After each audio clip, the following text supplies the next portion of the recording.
This is going to be my last video. This is the second half of second part of the exam. This is the second prompt. We were talking about specifically Wigger's diagram. In the last couple of videos, we talked about how the heart works. We talked about depolarization, contraction. We also went into heart failure and what we do to solve that issue based on with imaging, how we can address the issue. We're also going to talk a little bit about how you can fix that issue temporarily and long term. But something cool that we're going to address, having looked at the heart now, understanding how the heart works, or having a basic understanding of how the heart works is very complex. We are going to look at something called Wigger's diagram. What's cool about this is we can take the ECG, electrocardiography, where we look at the electrical signalings of the heart, and match this up on a timeline with other graphs, right? So we can match the ECG up with things like filling and pressure changes and see, okay, ECG does not equal, or depolarization does not equal contraction, but we can prove contraction is happening, or we can prove that contraction is happening from pressure and volume changes. Super cool stuff because it's all on a timeline. The heart works really cool. Everything's occurring on a timeline. Very important stuff. So, starting with the ECG, we have three important parts. We have the P wave, the QRS complex, and the T wave. P wave is going to be our atrial depolarization. Remember, we have our heart, and we have chambers. Our top two chambers are going to be our atria, right atria, left atria. This is the P wave. These atria are getting depolarized by the SA node and foci that are lining the outside of the heart. So this is the P wave. Atria is getting depolarized. We have this little gap right here. Super important. We talked about it in the first video, I think a little bit in the second video. This little gap right here is our AV nodal delay. If you remember, we talked about how there are inert cells. Inert cells means they are electrically dead, right? So this depolarization going cell to cell hits those electrically dead cells, and then we have our AV node that sits in the middle of the heart, and it has a calcium trickle. This allows for filling, optimal filling of the heart during this time with the AV nodal delay, essentially, which leads us right into our QRS complex. Within the QRS complex, right, so we have atrial depolarization, then we have AV nodal delay. The QR line is going to be our bundle branches depolarizing. Our RS line is going to be our Purkinje fibers depolarizing, and hidden in there is atrial repolarization. That means the atria are getting ready to have another signal get sent across. During this, atria are filling, ventricles are then contracting immediately after after Purkinje fibers fire. We have time for resetting, and we have ventricle repolarization, which immediately is followed by relaxation and filling. We can see this because left ventricular systolic volume begins, or volume in the left ventricle begins to change right after in systolic volume.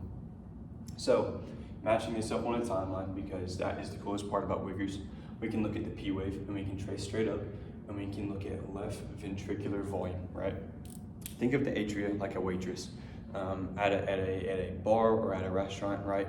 You have roughly 70% of your drink still left. The waitress comes in and tops it off, and now you have 100% full drink. Atria act in the same way. The ventricles fill passively, roughly 70%, and the atria come in and top it off. How we know is because we can look at this passive filling line where it starts to top off, and then in comes our waitress, in comes our atria, and top off our left ventricle, right? This is a diagram tracing the left ventricle and the left atria specifically. We see our left atria top off our left ventricle. From here we have our AV nodal delay. We can trace further up and look at pressure changes in the ventricle and the atria. This makes sense because we have isovolumetric contraction from the atria, which then eventually that blood goes into the ventricle. We see the ventricle slightly increase in pressure as well. We go further up, we see that the aorta pressure still dropping slowly over time, because as the heart pushes blood away from the aorta, you see pressure slowly start to fade off, right? So we see that pressure slowly start to drop off. From here, we can move to AV nodal delay. We see after our AV nodal delay, we see a delay in volume change inside the left ventricle during this AV nodal delay, right? We also see this slight little drop right here in pressure in the left ventricle and the left atria, right? And we also see that the aortic valve is not blown open yet. From here, we can move to the QRS complex, where we have atrial repolarization and ventricle depolarization, and we can track pressure and filling and volume changes throughout. So we can look at our QRS. We know that left ventricular contraction is happening because we can trace it immediately up and look at left ventricular end diastolic volume. Remember, diastole is our filling phase. This is at the end of our filling phase. We see us enter into systole, right? We are contracting, that's what systole is, our contraction phase. We see a heavy drop in volume inside of the left ventricle. From there, we can move further up. We can trace the red line. The red line is going to be pressure change inside of the left ventricle. We see something called isovolumetric contraction happening. This is where our aorta has a valve, the aortic valve, that blocks the left ventricle from shooting blood out. This is to allow for filling. We don't want blood constantly rushing out because there's no effective contraction if blood is just always going out. That's why our aortic valve is there. We allow pressure to build up, and then the aortic valve blows up. And so in between the aortic pressure and the left atria and ventricular pressure, we have isovolumetric contraction happening. That red line, that is where the ventricle is squeezing but has not yet overcome that back pressure on that aortic valve. Right after, we see the aortic valve blow open. There's a huge increase in pressure inside the aorta and inside the ventricle. From contraction, pressure is still increasing and slowly starts to drop off because it moves away from the left ventricle and the aorta, the left ventricle and the aorta.